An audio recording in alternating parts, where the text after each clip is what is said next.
Hi friends, welcome to Chennai Food. நம்ம மசால் வடை செய்யறதா இருந்தா கடலை பருப்பை பயன்படுத்தி தாங்க செய்வோம். இனிமே அதுக்கு அவசியம் இல்லைங்க. ரேஷன் துவரம் பருப்பை வச்சு நல்ல முறுமுறுப்பான மசால் வடை செய்யலாம். ரேஷன் துவரம் பருப்பை வீணாக்காமல் நல்ல முறுமுறுப்பான மசால் வடை எப்படி செய்யறதுன்னு தான் இன்னைக்கு வீடியோவில் பார்க்க போறோம். வாங்க பார்க்கலாம்.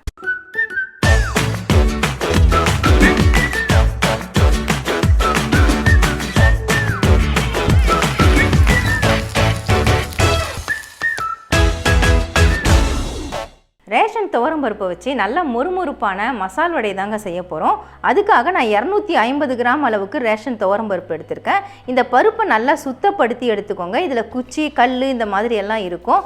அதெல்லாத்தையும் எடுத்துகிட்டு சுத்தப்படுத்தி எடுத்துக்கோங்க. இந்த துவரம் பருப்பை நம்ம 1 மணி நேரம் ஊற வச்சு எடுக்கணுங்க. நான் ஏற்கனவே 1 மணி நேரம் ஊற வச்சு எடுத்துட்டேன். பாருங்கள், பருப்பு நல்லாவே ஊறிருக்கு. இப்படி விரலில் நம்ம நசுக்கி விட்டோம்னா பருப்பு நல்லா பவுடர் ஆகுது பாருங்கள். இந்த அளவுக்கு நல்லா ஊற வச்சு எடுத்துக்கோங்க. இதை ஊற வைக்கிறதுக்கு முன்னாடி 2 தடவை நல்லா வாஷ் பண்ணிவிட்டு தண்ணியை வடிச்சிட்டு 3வது தடவை நீங்கள் தண்ணி ஊற்றி ஊற வச்சுக்கோங்க. அப்போ தான் நல்லா சுத்தமாக இருக்கும். இந்த தண்ணியை நம்ம வடித்து எடுத்துக்கலாம். ரேஷன் துவரம் பருப்பை இந்த மாதிரி தண்ணி இல்லாமல் சுத்தமாக வடித்து எடுத்துங்க. ஊறினதுக்கு அப்புறமா வடித்து எடுங்க. சுத்தமாக தண்ணி இருக்கக்கூடாது. இந்த துவரம் பருப்பை நம்ம மிக்ஸி ஜாருக்கு மாற்றி விட்டுக்கலாம்.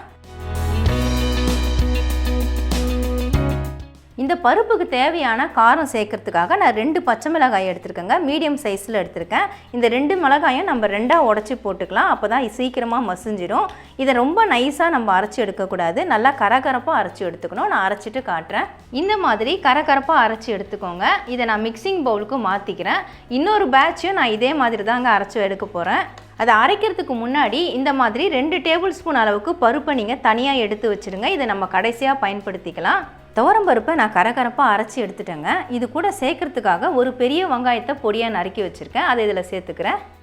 ஒரு கைப்பிடி அளவுக்கு சிறுகீரையை நான் ஆஞ்சி அலசி பொடியாக நறுக்கி வச்சுருக்கேங்க. அதையும் இதில் சேர்த்துக்கிறேன். சிறுகீரை தான் சேர்க்கணும்னு இல்லை, உங்களுக்கு பிடிச்ச கீரை வெஜிடபிள்ஸ் இதெல்லாமே நீங்கள் சேர்த்துக்கலாம். கொஞ்சமாக கொத்தமல்லி தழை அதையும் சேர்த்துக்கிறேன். 1 டீஸ்பூன் அளவுக்கு சோம்பு சேர்த்துக்கிறேங்க. 1/2 டீஸ்பூன் சீரகம், 1/4 டீஸ்பூன் பெருங்காயத்தூள், 1 டீஸ்பூன் இஞ்சி பூண்டு பேஸ்ட், உப்பு தேவையான அளவு சேர்த்துக்கோங்க. நான் 1/2 டீஸ்பூன் அளவுக்கு சால்ட் சேர்த்துக்கிறேன். இது எல்லாத்தையும் சேர்த்ததுக்கப்புறமா நம்ம கொஞ்சமாக எடுத்து வச்ச அந்த 2 டேபிள் ஸ்பூன் அளவுக்கு பருப்பு. இது எதுக்காக நம்ம தனியாக எடுத்து வச்சு சேர்க்குறோன்னு பார்த்தீங்கன்னா வடை நல்லா முறுமுறுப்பாக நமக்கு கிடைக்கும். அதுக்காக தான் இதை சேர்க்குறோம். இதையும் நான் இதில் சேர்த்துட்டு எல்லாத்தையும் நல்லா மிக்ஸ் பண்ணி விட்டுக்கோங்க. சுத்தமாக தண்ணி சேர்க்கவே கூடாது. எல்லா பொருளும் சேர்த்துட்டு நல்லா மிக்ஸ் பண்ணி விட்டுக்கோங்க. பாருங்கள், மிக்ஸ் பண்ணதுக்கப்புறம் வடை மாவு நல்லா திக்காக இருக்குது. இந்த மாதிரி தான் நமக்கு இருக்கணும். வடை பொரிக்கிறதுக்கு நான் கடாயில் தேவையான அளவு எண்ணெய் ஊற்றிருக்கேங்க. எண்ணெயும் இப்போ நல்லா சூடாக இருக்குது. வடை மாவும் நமக்கு ரெடியாக இருக்குது. ஒரு கிண்ணத்தில் இந்த மாதிரி கொஞ்சமாக தண்ணி எடுத்துக்கோங்க. இந்த தண்ணியில் நம்ம இந்த மாதிரி கையை நனைச்சிட்டு நம்ம மாவு எடுத்து தட்டும் பொழுது ஈஸியாக இருக்கும். இப்போ நான் மாவு எடுத்துக்கிறேன். இந்த மாதிரி எடுத்துட்டு சின்ன பால் மாதிரி உருட்டிக்கோங்க. உருட்டிட்டு அதை இந்த கையில் வச்சுட்டு லைட்டாக ஒரு ப்ரெஸ்ஸிங் கொடுத்தா போதும். பாருங்கள், ரொம்பலாம் அழுத்த வேண்டாம். இந்த மாதிரி லைட்டாக ஒரு ப்ரெஸ்ஸிங் கொடுத்தா போதும். இப்போ நமக்கு வடை ரெடி ஆயிடுச்சு. இதை நம்ம எண்ணெயில் போட்டுடலாம்.